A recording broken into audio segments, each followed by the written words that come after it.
जी हाँ, एक कहावत है कि पुराना 100 दिन और नया 9 दिन।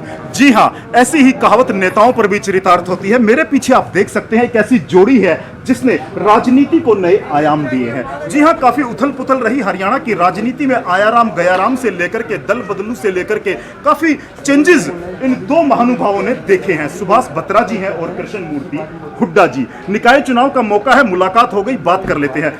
नमस्कार सर। हुड्डा साहब, संक्षेप में, तमाम राजनीतिक प्रकरण आपसे छुपे हुए नहीं है, राजनीति का बड़ा लंबा अनुभव है, क्या रहेगा इन मेयर चुनाव में? इस मेयर के चुनाव में कांग्रेस पार्टी क्लीन स्वीप करेगी और जितने भी चुनाव हरियाणा के अंदर हो रहे हैं जी, लोगों में बड़ा भारी आक्रोश है भारतीय जनता पार्टी के खिलाफ, क्योंकि किसान आंदोलन नहीं जी, ये सरकार हर मोर्चे पे विफल है जी, और ये सरकार अब अपने जाने की ओर प्रस्थान कर रही है और आने वाला वक्त कांग्रेस पार्टी का है और कांग्रेस पार्टी हरियाणा में भी और पूरे देश में भी चुनाव जीतेगी। जी हाँ, बत्रा साहब, आपकी राय क्या रहेगी? काफी लंबा अनुभव है आपका, काफी उठापटक भी आपने देखे हैं। कांग्रेस बनाम भाजपा सीधा सीधा मुकाबला हो चुका है। देखिए, आज प्रदेश में जी, भारतीय जनता पार्टी के खिलाफ हर वर्ग दुखी है, परेशान है, चाहे किसान हो, चाहे व्यापारी हो, चाहे खुदरा व्यापारी हो, चाहे एम्प्लॉई हो। आप रोज़ देख रहे हो लोग सड़कों पर। जी, तो मैं समझता हूँ कि ये जो मेयर्स के चुनाव है, पार्षदों के चुनाव है, ये एक मिनी रिहर्सल है। आपने बड़ौदा में भी देखा और इस चुनाव के अंदर भी चारों जो मेयर के चुनाव हैं बड़े अच्छे मार्जिन से कांग्रेस विजयी रहेगी। अच्छा, सिंबल पर चुनाव लड़ रही है कांग्रेस। मेरी नजर में संभवतः पहली बार ऐसा हो रहा है कि जो पार्षद है और मेयर प्रत्याशी का सीधा चुनाव है। कितना फायदा होगा आपकी पार्टी को? इसका बहुत ज़्यादा फायदा होगा। जी। हम तो शुरू से कहते थे, इसी हक में थे कि सिंबल पे चुनाव होना चाहिए, क्योंकि कार्यकर्ताओं की ये एक सोच भी थी। हर कार्यकर्ता जो पिछले 65 साल कांग्रेस ने राज किया है, जो फ्रीडम मूवमेंट्स के अंदर बड़े बड़े हमारे नेताओं ने जेलें सही हैं, वो कांग्रेस से जुड़े हुए हैं। उनको सिंबल चाहिए था, सिंबल मिल गया। अब इसका रिजल्ट देखिए। हुड्डा साहब, आज आम आदमी पार्टी की प्रेस कॉन्फ्रेंस में मैं सुबह मौजूद था। सुभाष चावला जी, सुशील गुप्ता जी, उन्होंने कहा है कि हम निर्दलियों को समर्थन करेंगे, कांग्रेस भाजपा की बी पार्टी है, ऐसा सुशील गुप्ता ने कहा है। देखिए, वो गलत आरोप लगा रहे हैं जी, कांग्रेस पार्टी का अपना इतिहास रहा है जी, कांग्रेस पार्टी ने देश की आज़ादी की लड़ाई में लड़ाई लड़ी है। आज भारतीय जनता पार्टी का एक आदमी बता दो मुझे, पूरी ऊपर से नीचे तक, जिनके परिवारों ने देश की आज़ादी में हिस्सा लिया हो। उनके शीर्ष नेता तो आपको पता है कि अंग्रेजों से माफ़ी मांग के आए थे और कांग्रेस पार्टी का पूरा इतिहास रहा है। हमारे सारे पूर्वज उस लड़ाई में मौजूद थे और उन्होंने दुनिया भर की यात्राएं सही है। तो मैं समझता हूं कि उनका जो आरोप है आप पार्टी का निराधार है।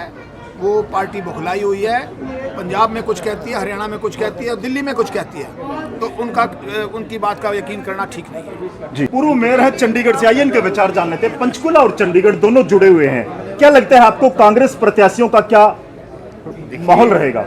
जहाँ तक चंडीगढ़ कांग्रेस है जी, हमें आदेश है शैलजा जी का, पवन बंसल जी का, कि हम भी जाके उनकी मदद करें। जी, और जहाँ जहाँ मुझे जाने का मौका मिला है, 4-5 वार्ड में मैं गया हूँ, जी, मुझे पूरा विश्वास है कि वो 4-5 वार्ड में कांग्रेस जीत रही है और अच्छे मार्जिन से पार्षद जीतेगा। एक मीटिंग मैंने मेयर साहबा की है। मेयर साहबा की एक अपनी इमेज है, जी, बहुत शिक्षित हैं, पढ़ी लिखी हैं और जिस ढंग से इन्होंने 5 साल बिना कोई एलिगेशन इनके ऊपर लगा हो कभी, हालांकि विरोधी पक्ष के जो बीजेपी के 4-5 काउंसलर थे उनके ऊपर विरोध में लड़ते हुए भी, क्योंकि ज्ञानचंद गुप्ता जी का एटीट्यूड था कि वो अफसर लगाया जाए, एक तो वो मेयर को पंच करे और दूसरा बीजेपी के लोगों को ठेके दे। जी, तो ये बात बड़ी काम कर रही है। लोग यहाँ कह रहे हैं अग्रवाल समाज वगैरह, लेकिन वो बात मैं समझता हूँ कि ज्ञानचंद गुप्ता जी की वजह से कहीं कुलभूषण गुप्ता जी ना हार जाए। इतनी एंटी कुलभूषण गोयल, कुलभूषण गोयल जी, कहीं वो ना हार जाए। उनका ज्ञानचंद गुप्ता जी का यहाँ इतना, लोग ये कह रहे हैं कि स्पीकरशिप को जिस ढंग से दखल दे रहे हैं, ऐसा कभी राजनीति में होता नहीं है। एक गर्मा होती है तो उन्होंने तो सारी गर्मा कर दी। पिछले दिनों इस तरह के एलिगेशन लगे कि रेडियो से पैसे इकट्ठे उनके कोई खास कर रहे हैं, ठेके छोटे छोटे हैं जो लोगों को दिए जा रहे हैं। ये चीज़ें नहीं होनी चाहिए। राजनीति में हर आदमी को चीज़ को मिलती है, तो उस पद की गर्मा को मेंटेन रखना बहुत ज़रूरी होता है। जी हां, विधानसभा अध्यक्ष पर आरोप लगाए जा रहे हैं, उन्होंने पद की गरिमा को ठेस पहुंचाई है, छोटी सरकार चुनने का अवसर है। और यहां पर पूर्व मेयर हैं चंडीगढ़ के, जिन्होंने सीधे सीधे हरियाणा विधानसभा के स्पीकर पर इन चुनावों में दखल ना देने का भी आह्वान किया है। और जो राष्ट्रीय पार्टियां हैं कांग्रेस और भाजपा अब सीधे सीधे मुकाबले में आ गई हैं। कांग्रेस की एकजुटता के दावे किए जा रहे हैं, तमाम कांग्रेस एक मंच पर नजर आएगी, ऐसा शैलजा जी ने भी दावा किया है। और कुछ ही दिनों में यहां कांग्रेस का जो दूसरा धड़ा कहा जाता है भूपेंद्र हुड्डा की मैं बात करूं, वो भी चुनाव प्रचार में नजर आएंगे। मुकाबला रोचक हो चला है और सीधा सीधा मुकाबला यहां आपको भाजपा और कांग्रेस प्रत्याशी के बीच में देखने को मिल रहा है।